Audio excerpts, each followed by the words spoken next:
27 में देख लीजिएगा। सफा वफा कहीं नहीं है भैया। सपा आएगी आएगी और फिर वही गाड़ी में झंडा लगेगा सपा का, साइकिल वाला।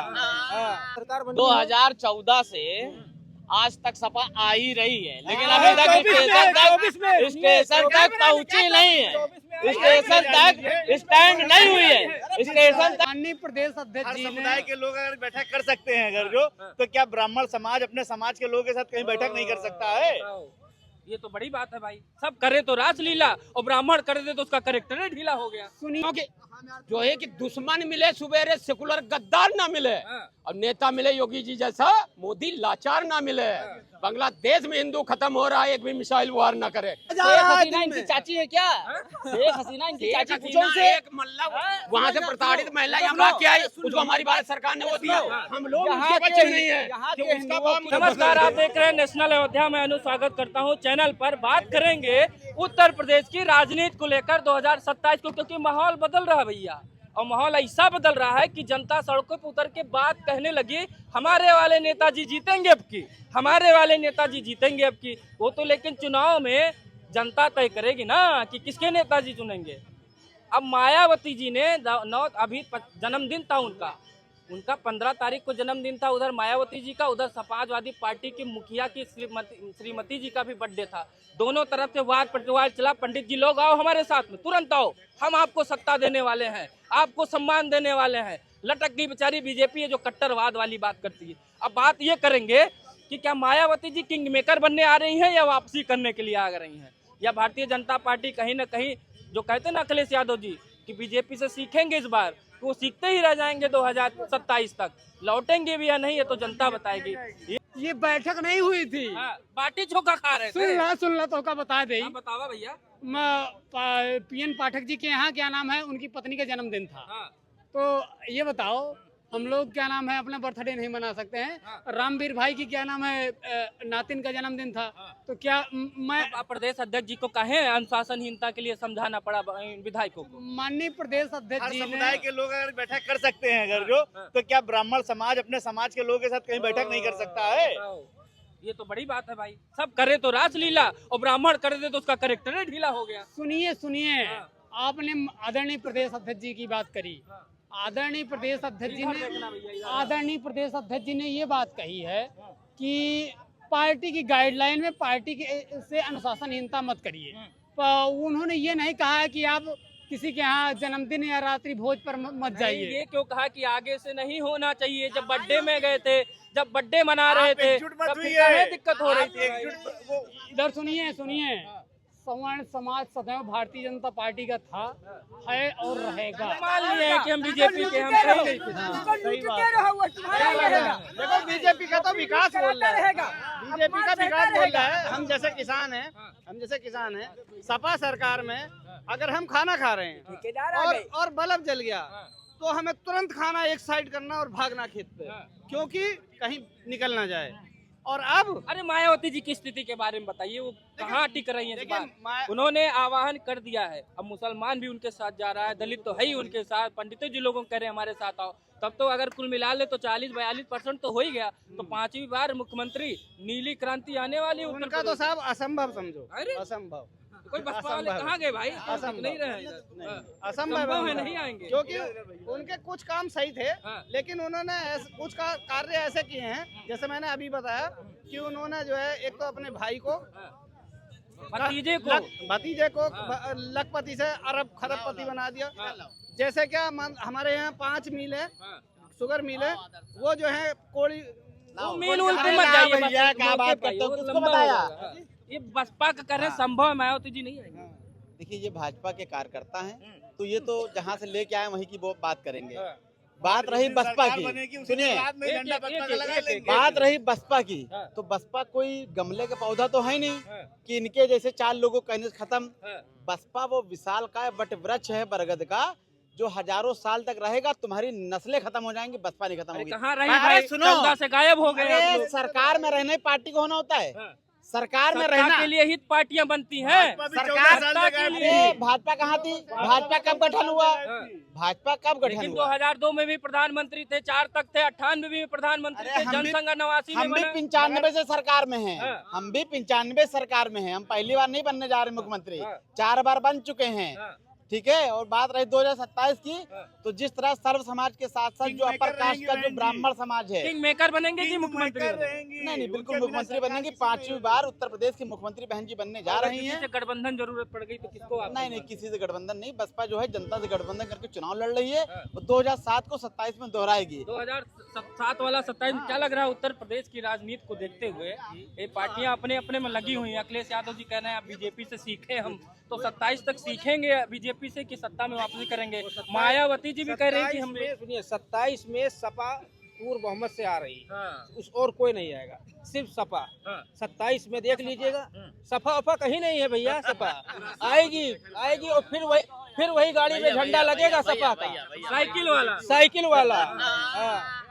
कहाँ गुंडई नहीं है? कौन सरकार में गुंडई नहीं है? ये बताइए, किस सरकार में गुंडई नहीं?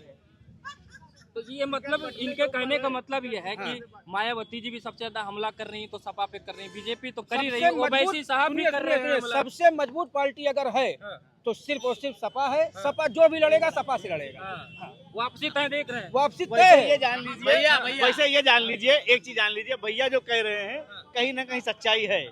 मगर सवाल इस चीज का है, अगर अखिलेश भैया अगर जो टिकट पीडीए पे अगर बांट लेगा अगर जो, तो सरकार बनने से कोई नहीं रोक सकता। भैया सरकार 2014 से आज तक सपा आ ही रही है, लेकिन अभी तक स्टेशन तक पहुंची नहीं है। स्टेशन तक स्टैंड नहीं हुई है। स्टेशन तक स्टैंड नहीं हुई है। अब समझिए बात को, समझिए। इनके भैया के साथ 14 से कौन कौन लगा?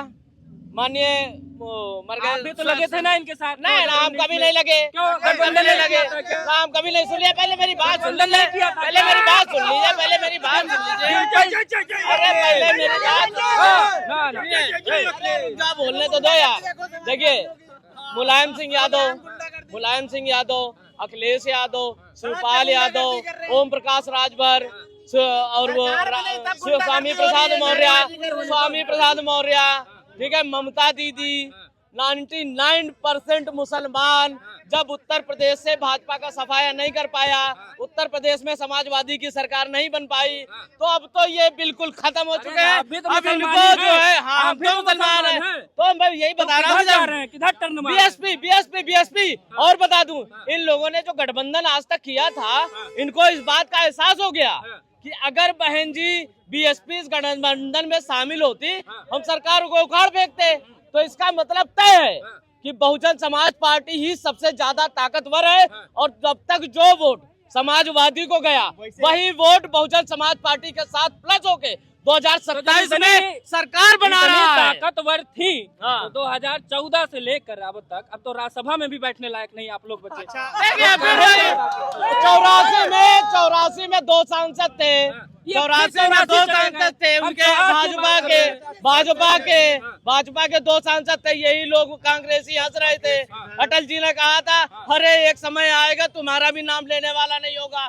तो ये जो है प्रकृति का नियम है बदलाव साहब। 14 साल बाद उत्तर प्रदेश में भाजपा वापस हुई है, तो जनता जिसको चाहेगी उसको बनाएगी, और जिसको पाएगी उखाड़ फेंकेगी।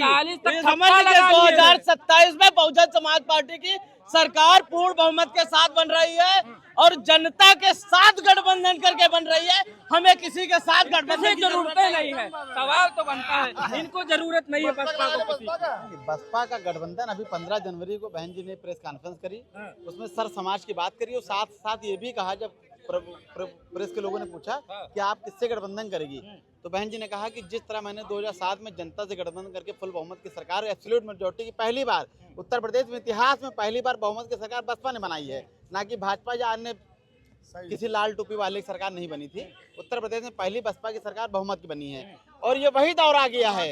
ये दौर वही आ गया है कि जब 2007 में 6 में जब लोग सपा की और भाजपा की बात कर रहे थे, तब बीच से जो किंग बन के निकली थी बसपा थी, और आज भी वही सिनेरियो है। मेकर नहीं भारतीय जनता पार्टी सरकार भारतीय जनता पार्टी सरकार बनाएगी भैया, लेकिन हम लोग दुखी हैं।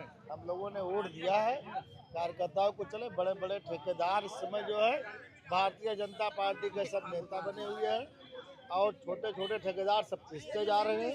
हम लोगों में कुछ चल नहीं रहे। हम लोगों ने भाजपा को वोट दिया है और अब ये आरक्षण वाला जो लेके आए हैं इसमें हमको लगता है कि बच्चों को पढ़ाने की आवश्यकता भी नहीं है। इसमें लगता है कि बच्चों को लगता नहीं है। आप लोग इधर फालतू में लड़े, आइए कैमरे के सामने आइए, इधर आइए, कैमरे में आइए, बोलिए क्या लग रहा है, इधर आइए, कैमरे में आइए, इधर आइए, झूठे वहाँ हल्ला मचा मैंने रहे एक हैं। कविता बनाई है, मेरी ध्यान सुन लीजिएगा। कविता ध्यान से सुनिएगा और यही तरीके से है कि देखिए 2014 में आरएसएस ने मोदी जी को प्रधानमंत्री बनाया था, किस लिए? कि हिंदूवादी छवि थी। मुस्लिम क्या कहता था? अरे मोदी आ जाएगा, खा जाएगा, अरे मुसलमानों खा जाएगा, लेकिन उसने ऐसा नहीं किया। यही गलती है उसकी लोकप्रियता डाउन हो रही है। तो खा ले वो मुसलमानों को। अरे वो कह रहे थे हिंदू ने कहा तो कुछ करेगा ही। अभी बांग्लादेश में हिंदू खाया जा रहा है, मारा जा रहा है, फॉर्चूनर चढ़ाई जा रही, कोई मुद्दा नहीं यहाँ पे, नहीं उठाएंगे भाई। क्योंकि जो है कि दुश्मन मिले सुबेरे सेकुलर गद्दार ना मिले और नेता मिले योगी जी जैसा मोदी लाचार ना मिले। बांग्लादेश में हिंदू खत्म हो रहा है, एक भी मिसाइल वार ना करे, यही इजराइल होता गांड फाड़ रख देता। अभी देखो इजराइल के प्रधानमंत्री नेतान्याहू ने कहा कि अगर बांग्लादेश में हिंदू खत्म हो रहा है तो भारत की सरकार की रक्षा करना चाहिए। एक ही देश है दुनिया में, दूसरा देश कह रहा हो, क्यों आपके ना देश के करें, क्यों ना करें, क्यों ना करें? आपके देश के यहीं पर प्रधानमंत्री लोग क्या नेता कर रहे मोदी हैं? जी की गिर रही है, यही गिर रही है, यहीं पे गिर रही है। अरे ऐसे क्या अब कह रहे नहीं बांग्लादेश में मतलब नहीं, अब यहाँ पर भी वो समस्या होने लगे भाई। ये तो कमजोर हो गए क्या? अरे ये बांग्लादेश की बात कर रहे हैं, यहाँ पे बांग्लादेश नहीं बात करो, सुनो हमारी बात, उत्तर प्रदेश में जलाया जा रहा है शेख हसीना इनकी चाची है क्या? शेख हसीना इनकी चाची, पूछो हसीना उनसे। एक मतलब वहाँ से प्रताड़ित महिला यहाँ भाग के आई, उसको हमारी भारत सरकार ने वो दिया। हम लोग उसके बच्चे नहीं है, यहाँ जो के उसका हिंदुओं बाप की- मुजीबुर रहमान था, उसने मतलब कि यहाँ के हिंदुओं की चोटियां उखाड़ी जा रही जड़ से, यहाँ के हिंदुओं पे मूता जा रहा है, यहाँ के हिंदुओं को उतारा जा रहा है। तुम वहाँ बांग्लादेश बांग्लादेश चिल्ला रहे, बांग्लादेश की जो चाची हैं उनको तो कम से कम भेजो, वही आक्रोश है भाई। हिंदू मारे जा रहे हैं, इसलिए मारे जा रहे हैं। जब तक आप सरेंडर नहीं करेंगे तो बचा नहीं, मोदी जी जिम्मेदार है इसके लिए। मोदी जी जिम्मेदार है। ये बताइए, सीखने की जरूरत पड़ रही है अखिलेश यादव जी को अब भारतीय जनता पार्टी से, ये 27 तक सीखेंगे या सत्ता वापसी करेंगे? देखो अखिलेश जी का ये बयान जो है बहुत अच्छा मैं नहीं समझ रहा हूँ, क्योंकि भारतीय जनता पार्टी में कार्यकर्ताओं का खुद शोषण हो रहा है। अखिलेश यादव जी की पार्टी में कार्यकर्ताओं का शोषण नहीं होता था, तो ये गलत बोल दिए। वहाँ पे नेतागिरी खूब चलती है। अभी एक कोई बयान मैंने देखा है कि सांसद विधायक जाकर के मंत्री लोग जाकर के IAS का जो पाँव छू के काम करवाते हैं। तो हमारे शीर्ष नेतृत्व ये भी सोचना है कि हमारा नेता विधायक सांसद मंत्री IAS के पाँव क्यों छूता है। नंबर एक बात, राज्य मंत्री गए थे, कमिश्नर साहब का पैर छूने की कोशिश कर रहे थे, उन्होंने पकड़ लिया। नहीं क्या गलत है भाई? जब कोई सुनवाई नहीं होगी तो जा करके भैया पाँव छू के काम कराएंगे। भाई हमारा ही कोई काम फंस जाएगा और अगर नहीं काम होता तो भैया हम पाँव छुएंगे ही। तो भारतीय जनता पार्टी को ये भी सोचना है कि हमारा नेता विधायक मंत्री सांसद इस समय दुखी क्यों है। कार्यकर्ताओं की जब चल नहीं रही है, ठेकेदारी बड़े बड़े पैमाने पर, यही अखिलेश यादव जी सीखने की बात कर रहे हैं क्या? कि भारतीय जनता पार्टी से यही सीखेंगे कि अपने विधायकों से अधिकारियों के पैर छुआएंगे क्या?